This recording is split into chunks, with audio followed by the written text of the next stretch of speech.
Hare Krishna, everyone. We missed a couple of days. It's been a busy weekend. So we're just going to read from Canto 1, Text 10, verse 6. Om Namo Bhagavate Vasudevaya. Om Namo Bhagavate Vasudevaya. Om Namo Bhagavate Vasudevaya. Says text 6. Because of the kings having no enemy, the living beings were not at any time disturbed by mental agonies, diseases, or excessive heat or cold. Purport. To be non-violent to human beings and to be a killer or enemy of the poor animals is Satan's philosophy. In this age there is enmity toward poor animals, and therefore the poor creatures are always anxious. The reaction of the poor animals is being forced on human society, and therefore there is always a strain of cold or hot air between men individually. Hot air or hot war? War. Between men individually, collectively, or nationally. At the time of Maharaj Yudhishthira, there were no different nations, although there were different subordinate states. The whole world was united, and the supreme head, being a trained king like Yudhishthira, kept all the inhabitants free from anxiety, diseases, and excessive heat and cold.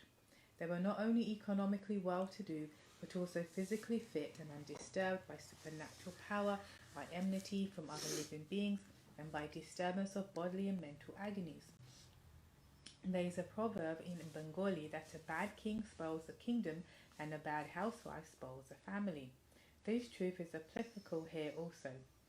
Because the king was pious and obedient to the Lord and sages, because he was no one's enemy, and because he was a recognized agent of the Lord, and therefore protected by him, all the citizens under the king's protection were, so to speak, directly protected by the Lord and his authorized agents. Unless one is pious and recognized by the Lord, he cannot make others happy who are under his care. There is full cooperation between man and God and man and nature, and this conscious cooperation between man and God and man and nature, as exemplified by King Yudhishthira, can bring about happiness, peace, and prosperity in the world. The attitude of exploiting one another, the custom of the day, will only bring misery. Text 7. Sri Hari, Lord Sri Krishna, resided at Hastinapur for a few months to pacify his relatives and please his own sister, Subhadra. Purport. Krishna was to start for Dwarka, his own kingdom, after the battle of Kurukshetra, and Yudhishthira's being enthroned, but to oblige the request of Maharaj Yudhishthira and to show special mercy to Bhishma Dev, Lord Krishna stopped at Hastinapur, the capital of the Pandavas. The Lord decided to stay especially to pacify the aggrieved king, as well as to please Subhadra, sister of Lord Sri Krishna. Subhadra was especially to be pacified because she lost her only son, Abhimanyu, who was just married. The boy left his wife, Uttara, mother of Maharaj Parikshit. The Lord is always pleased to satisfy his devotees in any capacity. Only his devotees can play the parts of his relatives. The Lord is absolute. Text 8. Afterwards, when the Lord asked permission to depart and the king gave it, the Lord offered his respects to Maharaj Yudhishthira by bowing down at his feet, and the king embraced him. After this, the Lord, being embraced by others and receiving their obeisances, got into his chariot. Purport. Maharaj Yudhishthira was the elder cousin of Lord Krishna, and therefore while departing from him, the Lord bowed down at the king's feet. The king embraced him as a younger brother, although the king knew perfectly well that Krishna is the supreme personality of Godhead. The Lord takes pleasure when some of his devotees accept him as less important in terms of love. No one is greater than or equal to the Lord, but he takes pleasure in being treated as younger than his devotees. These are all transcendental pastimes of the Lord.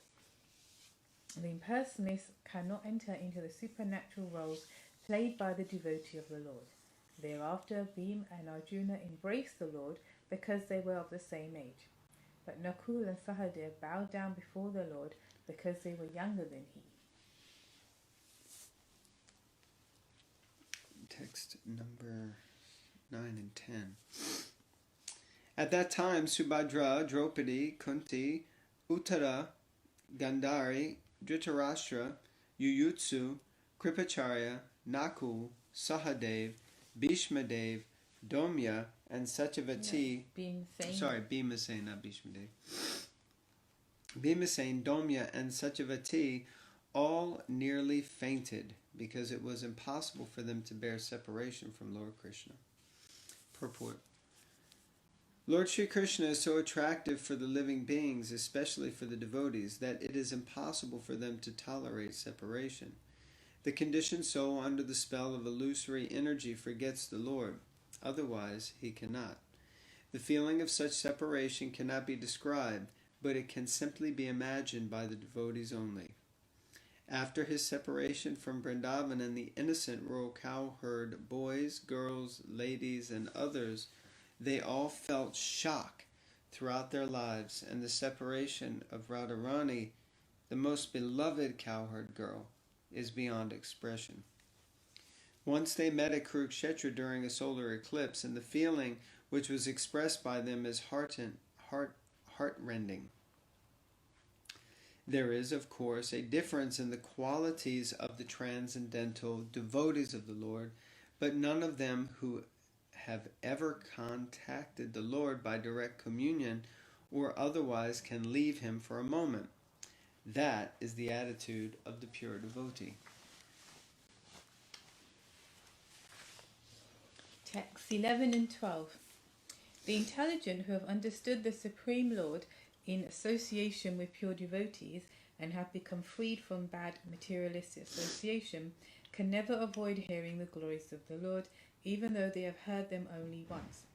How then could the Pandavas tolerate his separation, for they had been intimately associated with his person, seeing him face to face, touching him, conversing with him, and sleeping, sitting, and dining with him. The living being's constitutional position is one of serving a superior. He is obliged to serve by force the dictates of illusionary material energy in different phases of sense gratification. And in serving the senses he is never tired. Even though he may be tired, the illusionary energy perpetually forces him to do so without being satisfied. There is no end to such sense gratificatory business, and the conditioned soul becomes entangled in such servitude without hope of release. The release is only effected by association with pure devotees. By such association, one is gradually promoted to his transcendental consciousness. Thus he can know that his eternal position is to render service unto the Lord, and not to the perverted senses in the capacity of lust, anger, desire, to lord it over, etc. Material society, friendship and love are all different phases of lust. Home, country, family, society, wealth and all sorts of corollaries are all causes of bondage in the material world, where the free-flowing miseries of life are concomitant factors.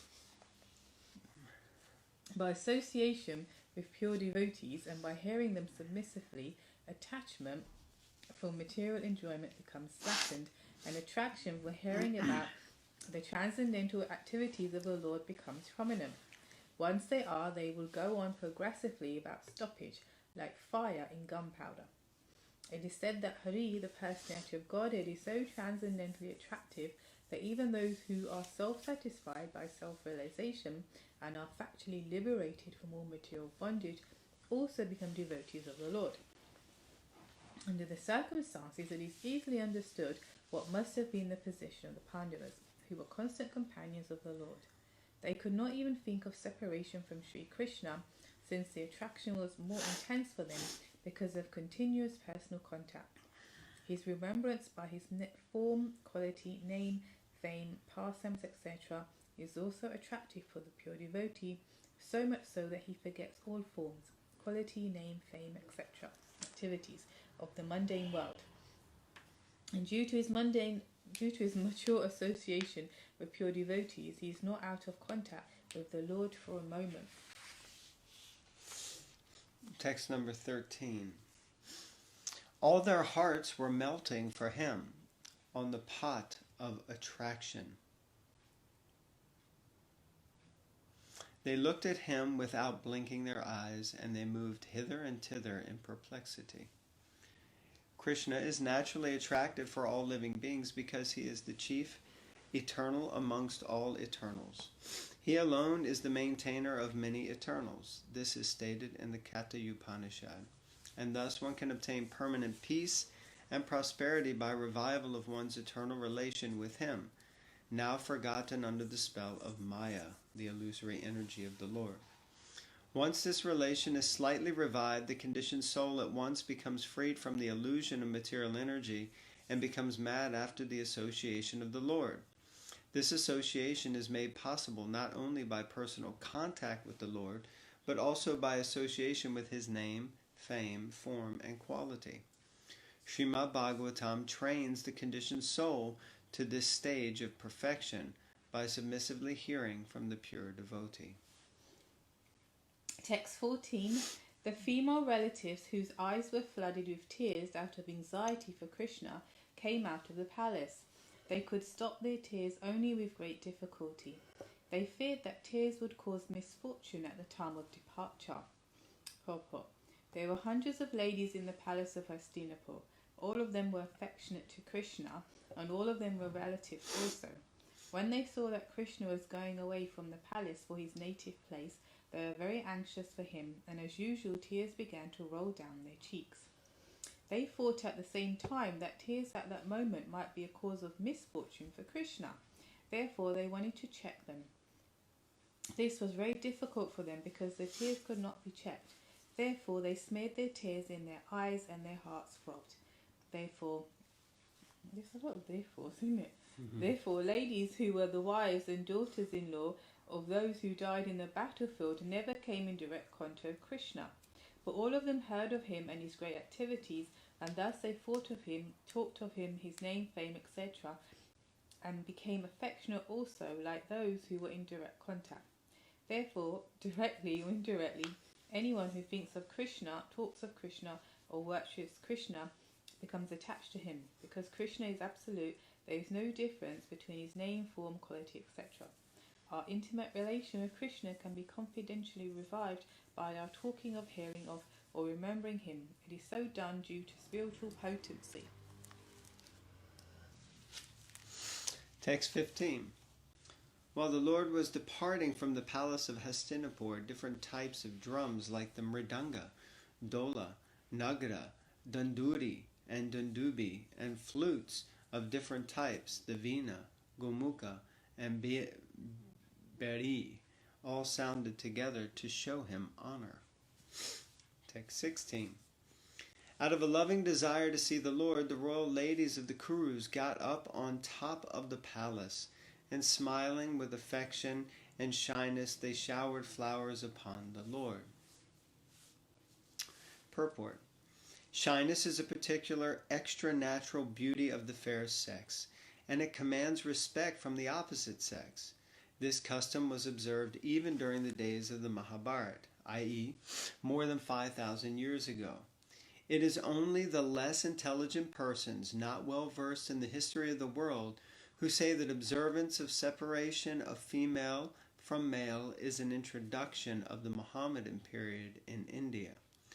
This incident from the Mahabharata period proves definitely that the ladies of the palace observed strict parda, restricted association with men, and instead of coming down in the open air where Lord Krishna and others were assembled, the ladies of the palace went up on the top of the palace and from there paid their respects to Lord Krishna by showers of flowers. It is definitely stated here that the ladies were smiling there on top of the palace, checked by shyness. This shyness is a gift of nature to the fair sex, and it enhances their beauty and prestige, even if they are of less important family or even if they are less attractive. We have practical experience of this fact. A sweeper woman commanded the respect of many respectable gentlemen simply by manifesting a lady's shyness. Half-naked ladies in the street do not command any respect, but a shy sweeper's wife commands respect from all. Human civilization, as conceived of by the sages of India, is to help one free himself from the clutches of illusion. The material beauty of a woman is an illusion because actually the body is made of earth, water, fire, air, etc. But because there is the association of the living spark with matter, it appears to be beautiful.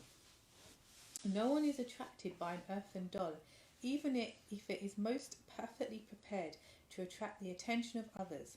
The dead body has no beauty because no one will accept the dead body of a so-called beautiful woman.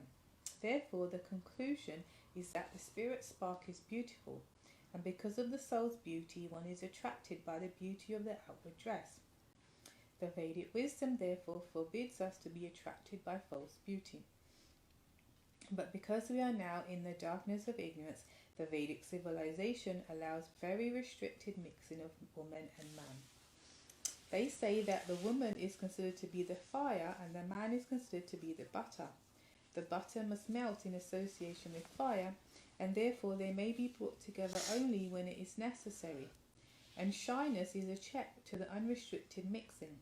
It is nature's gift and it must be utilized. Interesting. Text 17. At that time, Arjuna, the great warrior and conqueror of sleep, who is the intimate friend of the most beloved Supreme Lord, took up an umbrella which had a handle of jewels and was embroidered with lace and pearls. Gold, jewels, pearls, and valuable stones were used in the luxurious royal ceremonies. They are all nature's gifts and are produced by the hills, oceans, etc. By the order of the Lord, when man does not waste his valuable time in producing unwanted things in the name of necessities, by so-called development of industrial enterprises, they are now using pots of gutta percha instead of metals like gold, silver, brass, and copper. They are using margarine instead of purified butter, and 1/4 of the city population has no shelter. Text 18. Uddhava and Satyaki began to fan the Lord with decorated fans, and the Lord, as the master of Madhu, settled on scattered flowers, commanded them along the way. On the road, isn't it? Road. Text 19. It was being heard here and there that the benedictions being paid to Krishna were neither befitting nor unbefitting, because they were all for the Absolute, who was now playing the part of a human being. Purport. At places there were sounds of Vedic benediction, aiming at the personality of Godhead Sri Krishna. The benedictions were fitting in the sense that the Lord was playing the part of a human being, as if a cousin of Maharaj Yudhishthira. That they were also unfitting because the Lord is absolute and has nothing to do with any kind of material relativities. He is nirguna, or there are no material qualities in him, but he is full of transcendental qualities.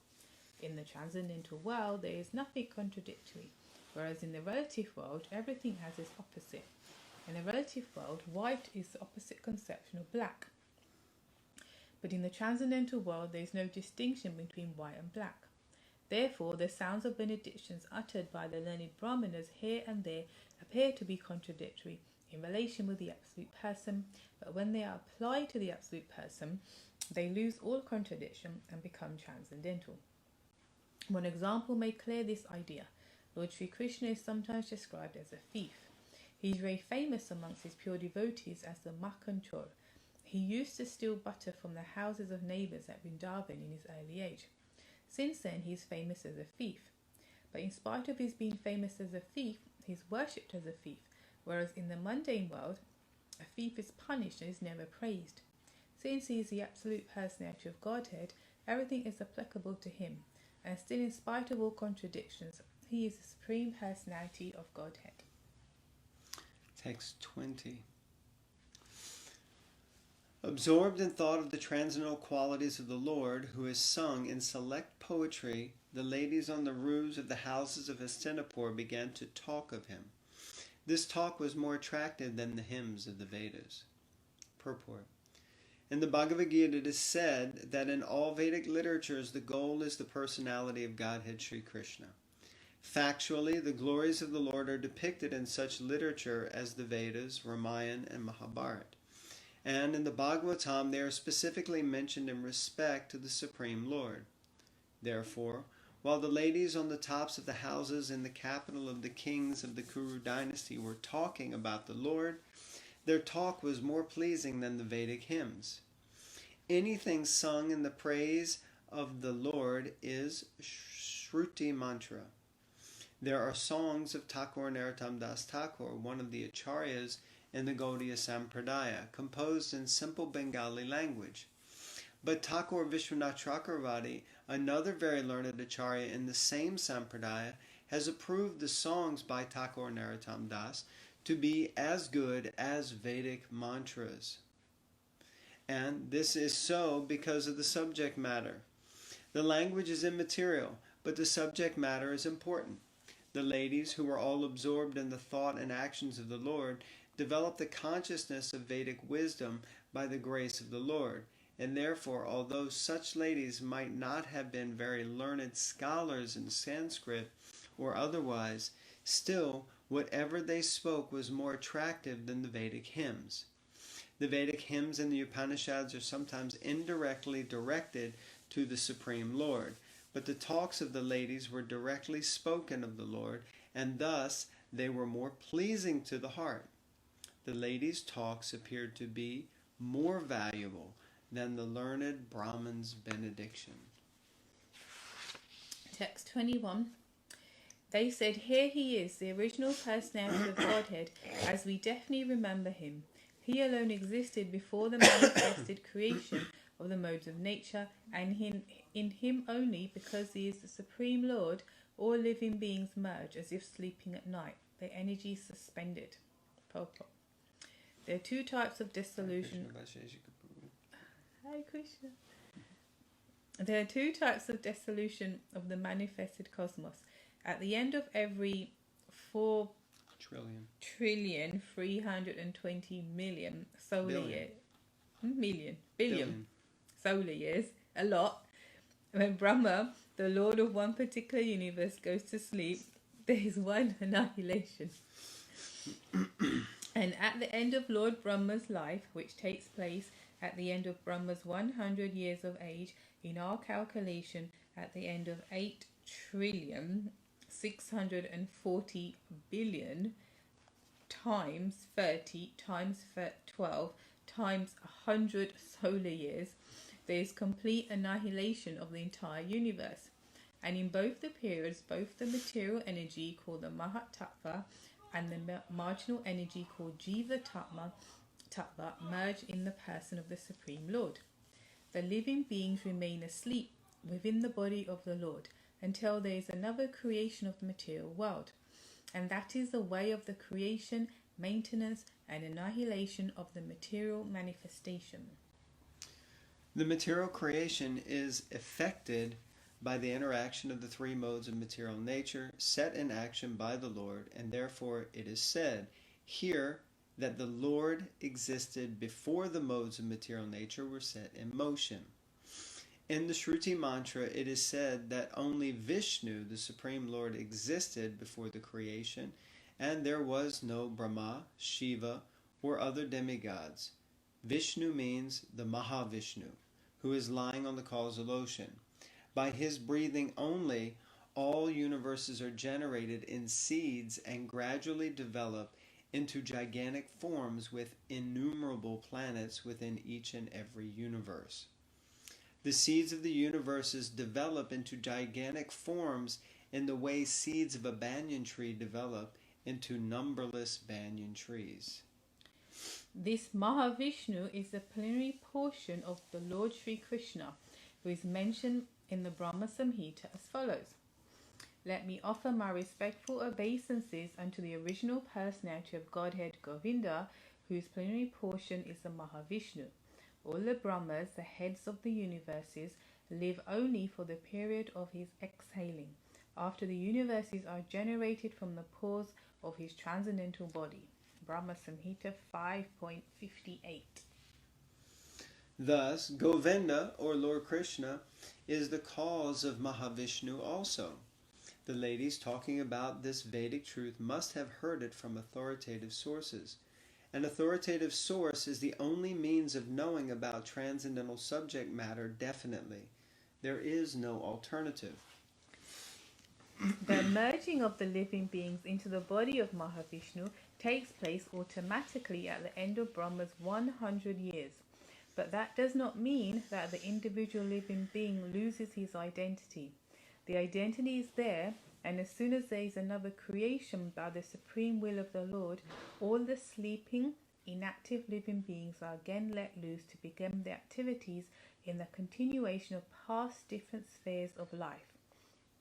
It is called Saptotthita Niyaya, or awakening from sleep and again engaging in one's respective continuous duty. When a man is asleep at night, he forgets himself, what he is, what his duty is, and everything of his waking state. But as soon as he awakens from slumber, he remembers all that he has to do and thus engages himself again in his prescribed activities. The living beings also remain merged in the body of Mahavishnu during the period of annihilation. But as soon as there is another creation, they arise to take up their unfinished work. This is also confirmed in the Bhagavad Gita, chapter 8, verses 18 to 20. Yes, that's 20.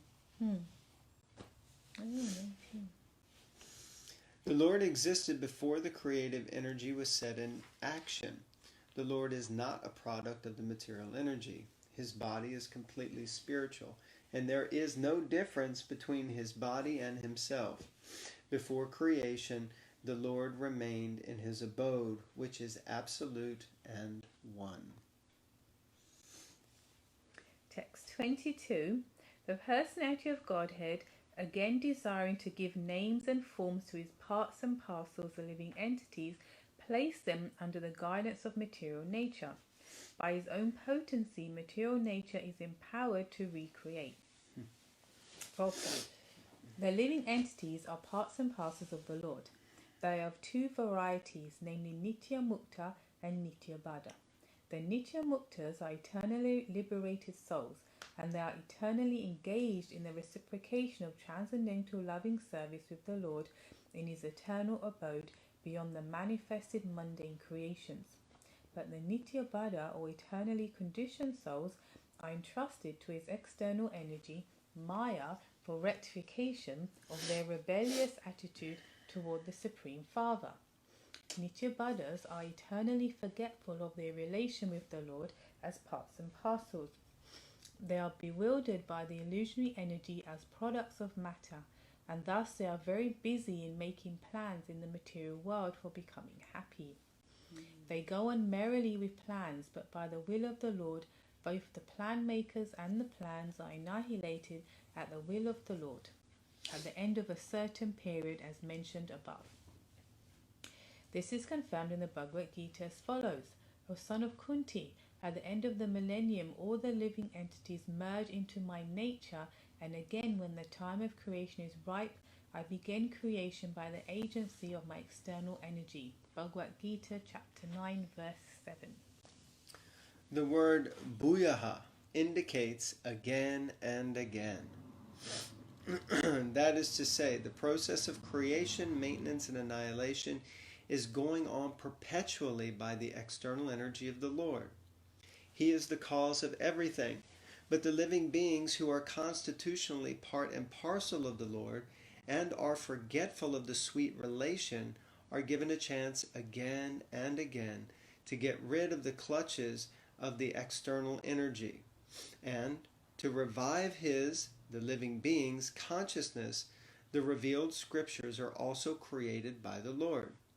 Vedic literatures are the guiding directions for the conditioned soul, so they can get free from the repetition of creation and annihilation of the material world and the material body. The Lord says in the Bhagavad Gita, this created world and material energy are under my control. Under the influence of Prakriti, automatically they are created again and again. and this is done by me through the agency of my external energy.